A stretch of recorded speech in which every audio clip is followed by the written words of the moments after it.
from coronary heart disease is higher in women than in men. And then look for the heart failure and the peripheral arterial disease. Heart failure being the second most common initial manifestation of cardiovascular disease in diabetic patients, and then the peripheral arterial disease as well. Now when we see compare the diabetic patient and patient without diabetes, the peripheral arterial disease was the first presentation in 16.2% who had cardiovascular events, and heart failure was the first presentation in 14.1% of these patients. And in contrast to that, 9.4% of the people without diabetes presenting with cardiovascular events had peripheral arterial disease, and 12.2% had heart failure. So now what is diastolic dysfunction? It refers to a condition in which abnormalities in the mechanical function are present during diastole. We all know the systole and the diastole. So the abnormalities in the diastolic function that can occur in the presence or absence of a clinical syndrome of heart failure and with normal or abnormal systolic function. So that is the terminology which you must have all heard and you are using.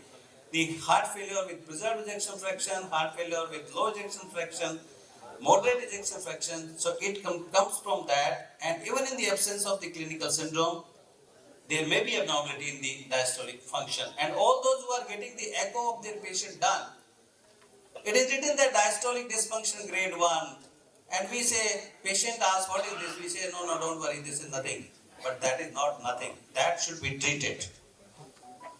The various stages of diabetic cardiomyopathy, you can see that the stage of diabetic cardiomyopathy progression from the initial onset of hypoglycemia, where it is the early diastolic dysfunction, insulin resistance, the lipotoxicity, there is inflammation, altered calcium handling, and the oxidative stress.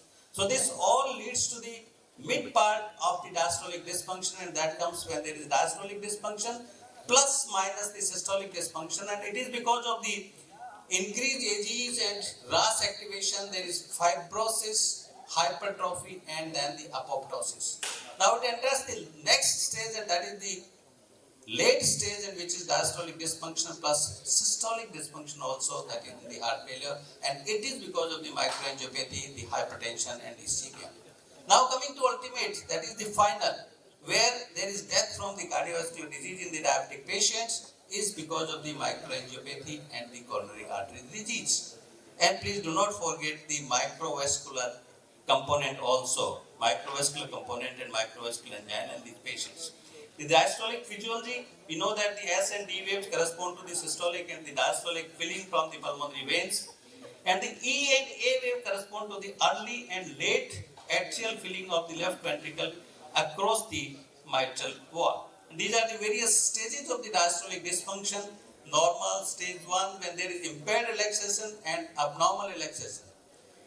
Then there is pseudo-normalization, that is decreased compliance or increased filling pressures in stage 2, and in stage 3 there is restrictive filling and severely decreased compliance, increased filling pressures. Now how to assess diastolic dysfunction and its assessment in diabetic cardiomyopathy? The gold standard procedure for this assessment is either clinical or preclinical studies is largely considered to be cardiac magnetic resonance imaging, the CMR imaging, ultrasound echocardiography, that is usually more readily available and has underwent a series of major advancements, tissue Doppler imaging, that have improved its ability to assess the diastolic function. Now, common parameters of assessment include the Doppler echocardiography to assess the relationship of the peak velocity blood flow during the LV relaxation in early diastole, that is the E wave, to peak velocity blood flow in late diastole caused by the atrial contraction, that is the A wave, denoted as the mitral E-A ratio, which often decreases with the diastolic dysfunction. And this is one finding or one factor which is mentioned in the finding of the echocardiography by the echocardiography, and the patient comes with that report to us. And there are various diastolic dysfunctions which are there in the echocardiographic assessment, like the E wave, the EA ratio, mean E oblique E, septal or laterally, left atrial index volume, peak right velocity, but they are very, very specific terminologies, and as a diabetologist we need not to go for that. This is the flow chart for the integrative echocardiographic evaluation of LV diastolic dysfunction. But look at this. A barometer for cardiovascular risk is the diastolic dysfunction. Left ventricular diastolic function plays an important role in determining left ventricular filling and disturbed volume. And abnormal diastolic function has been recognized in many cardiovascular diseases and is associated with worse outcomes, including the total mortality and hospitalizations due to heart failure. Now, look here. Relation among left atrial pressure, the LV pressure, and the Doppler velocities. And we can see that it is possible to diagnose the presence of diastolic dysfunction and the pathophysiological mechanisms involved as they affect left ventricular and left atrial structure and the function, which you can see here. Normal diastolic function and the normal LAP and the high LAP, left atrial patients. And this is the potential mechanistic link between diastolic function and even the atrial fibrillation, how atrial fibrillation takes place when there is diastolic dysfunction and it leads to. And certain other factors which determine the disease progression across asymptomatic and symptomatic heart failure stages. Stage A heart failure, severe risk factors like the age of the person, coronary artery disease, hypertension, diabetes, obesity, atrial fibrillation and the peripheral vascular disease, and even the non-cardiac risk factors like the renal, pulmonary and hematologic. They all lead from stage 1 heart failure to the stage 2 heart failure, and from stage B heart failure to the symptomatic heart failure. And there is also a contribution of the cardiovascular reserve like the systolic, diastolic, ventricular arterial coupling and the chronotropy. So we should consider all these factors when we determine the disease progression, even in the asymptomatic patients. Some recent evidences: myocardial hypertrophy and diastolic dysfunction again have been considered the hallmark of diabetic cardiomyopathy, while systolic function is affected in the later stage of the disease, and this has been shown in this molecular mechanism responsible for diastolic dysfunction in the diabetic patients. This is the pathophysiology mechanism involved in the pathogenic diabetic cardiomyopathy when there is a role of cardiomyocytes, the extracellular matrix component, and then the structure linking the extracellular matrix and the cardiomyocyte. Ultimately, all they lead to when there is cell-cell interaction, and then the extracellular matrix and cell interaction, ultimately leading to the diastolic dysfunction. So the increased myocardial stiffness results from both cellular and extracellular matrix stiffness as well as cell matrix interactions. And the increased intrinsic cardiomyocyte stiffness is probably the most important contributor to myocardial stiffness. It results from the impairment in cardiomyocyte cytoskeleton mechanisms specifically affected by diabetes. Seems to also be significantly involved in myocardial stiffening, that is, impairment in the myocardial nitric oxide pathways, coronary microvascular dysfunction, increased inflammation and oxidative stress, and myocardial sodium glucose co-transporter 2, that is the SCLT2 mediated effect. And then we will see there are left ventricular diastolic dysfunction in type 2 diabetes. What is the progress and the perspective?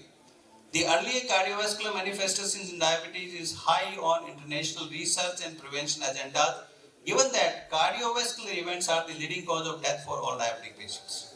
And the echocardiographic parameters such as the diastolic index were found to be predictors of adverse cardiovascular events. So, dear friends, whenever we send our patients for an echocardiographic evaluation, please look minutely what exactly is there and do not just ignore the findings. This is the pathway of left ventricular diastolic dysfunction. You can see here that in a patient of type 2 diabetes, obese or overweight, uncomplicated hypertension without coronary artery disease, valvular or congenital disease or infiltrative heart disease. So we have ruled out all these. There is hyperglycemia, there is hyperinsulinemia, lipotoxicity, there is free fatty acids, and there is a role of reactive oxygen species, AGs, and the nitric oxide. When there is endothelial and microvascular dysfunction, cardiomyocyte hypertrophy, there is reactive interstitial fibrosis, microvascular rarefaction, cardiomyocyte stiffness increase, leading to early stage of diabetic cardiomyopathy like the diastolic dysfunction through various biomarkers and the role of anti-proBNP, we all know about it. Now, how to manage this diastolic dysfunction? There are various drugs available to us: beta blockers, calcium channel blockers, CCBs, then the ARBs, ACE inhibitors, ARNIs. So I'll talk about ARNI in one slide. The renin-angiotensin-aldosterone system, that is the RAS system, and the sympathetic nervous system has proven to be useful in the treatment of many CVDs, cardiovascular disease. The angiotensin receptor neprilysin inhibitor, that is the ARNI, has the ability to counteract the effect of angiotensin 2 as well as to increase the activity of the natriuretic peptide, which you can see on the right side, the ARNI, sacubitril valsartan, plus the natriuretic peptides, and affecting on the renin-angiotensin system, valsartan, they lead to decreased remodeling, decreased hypertrophy in the cardiac muscles, decreased fibrosis, decreased sympathetic activity. And at the blood vessel level, there is increased vasodilatation, decreased remodeling, increased endothelial function, and at the kidney, increased natriuresis and diuresis, and decreased aldosterone, all leading to the beneficial effect on the heart failure with reduced ejection fraction, heart failure with preserved ejection fraction, hypertension, and even in cases of myocardial infarction, but that is questionable. Management with SGLT2 inhibitors, large-scale clinical trials specifically investigating the impact of SGLT2 inhibitors on diastolic dysfunction are lacking. So we need more of these studies. Emerging evidence from smaller trials have examined specific parameters of diastolic function and noted salutary action in response to SGLT2 inhibition. And the preclinical studies to date suggest that SGLT2 inhibitors positively influence multiple factors associated with improvement in diastolic function in type 2 diabetic patients, and possibly through a combination of indirect on-target and direct off-target effects. These are the various studies with SGLT2 inhibitors. Now, the last slide, relationship between mesenchymal stem cell therapy and the myocardial diastolic. Mesenchymal stem cells enable physical contact between the living cardiomyocytes, and they are the stimulant necessary to support the repair of the heart muscles.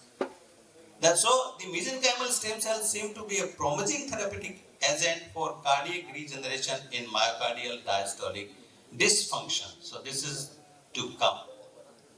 So, to conclude, diastolic dysfunction presents a potentially important link between many common risk factors like hypertension, age, obesity, diabetes, and the development of atrial fibrillation.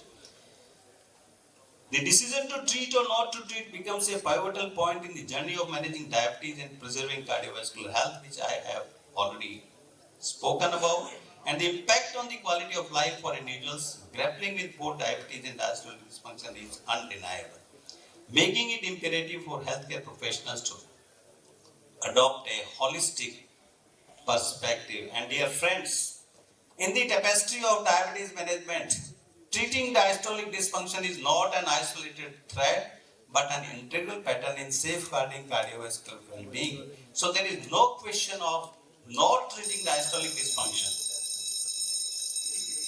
With that, my presentation over, but I would like to invite each one of you for this international conference with UK and South Asian countries, 6th and 7th April at Jaipur, Mahatma Gandhi University of Medical Science and Technology, IPM Medicon 2024, and another very important conference from 14 to 17 November 2024 at Yashobhumi, Dwarika, New Delhi, the biggest center in the South Asia, that has been inaugurated by our Prime Minister Sri Narendra Modi ji on 17 September this year.